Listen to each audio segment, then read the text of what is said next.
First of all, this big fiscal hole that we've all been talking about, what's the scale of it? What are the measures that we're expecting to hear from the Chancellor in just a few moments' time?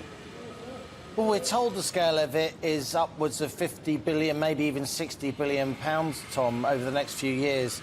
But the reality is no one really knows. Forecasts aren't destiny, of course. We'll be talking a lot about forecasts today because unlike that Liz Truss Kwasi Kwarteng mini-budget back in September, there will be forecasts from the Office for Budget Responsibility today in a bid to shore up confidence and reassure financial markets. But in the end, they are just forecasts. And even though the economists at the OBR, and I know and respect several of them, they do their best to look into the future, we really don't know what the future holds. So the danger is that we end up raising lots of taxes today and denting business confidence and potentially slowing the economy even more in order to fill a fiscal black hole, which turns out to be much smaller than we predicted. And just one example, Tom, which I know has interested you very much over recent weeks, is the cost of that energy price cap. We were told it was going to cost hundreds of billions of pounds, but since then the wholesale price of energy, particularly the wholesale price of gas, has fallen. So the cost of that energy price guarantee for every household in the land and every business up until April turns out to be much less. So there will be lots of talk about fiscal black holes, and of course there will be tax rises today in order to fill those black holes.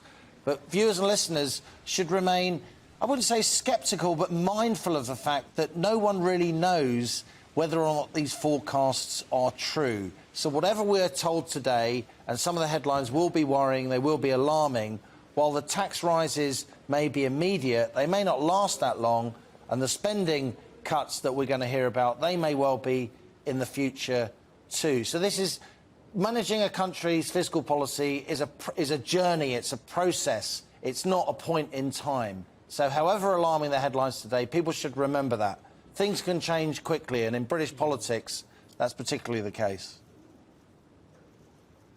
They can indeed. I suppose what many people will be thinking of is whether or not the fiscal consolidation that the government is now pursuing is the only path that the government could have chosen, or if they could have chosen to do it in a different way. Were these sort of tax rises that we're expecting today the only way to fill this black hole, or could other avenues have been taken?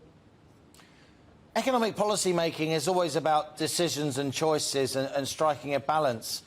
And we do seem to have arrived at a media consensus, if you like, that the only way the UK can go now is to raise taxes, even though the tax burden, the share of our total economy taken by tax, is already heading for a 70-year high, back where it was under Clem Attlee's Labour Party in the late 40s and into the early 50s. And yet I would say there is another way. I'm personally concerned as an economist that if we raise taxes too sharply at a time when the economy is obviously stalling, Tom, at a time when business sentiment is low, when consumer confidence is very rocky, when borrowing costs are already going up, and many of us are trying to make ends meet during this cost of living squeeze, if you sharply raise taxes then, not just on households, but on firms as well, with that corporation tax rise that's coming, then you risk slowing the economy even more.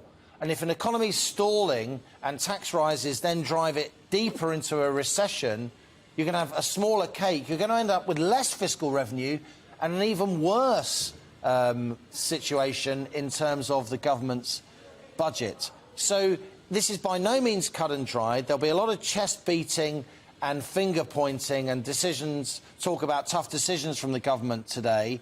It's quite a difficult one for the Labour Party to get their head around.